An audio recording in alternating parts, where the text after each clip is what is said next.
قال نوح رب إنهم عصوني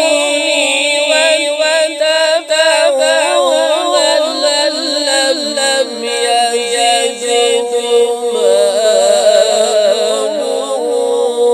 وولده إلا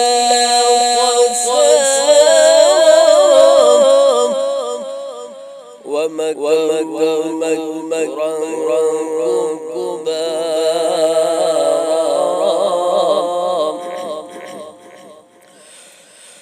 كبارا.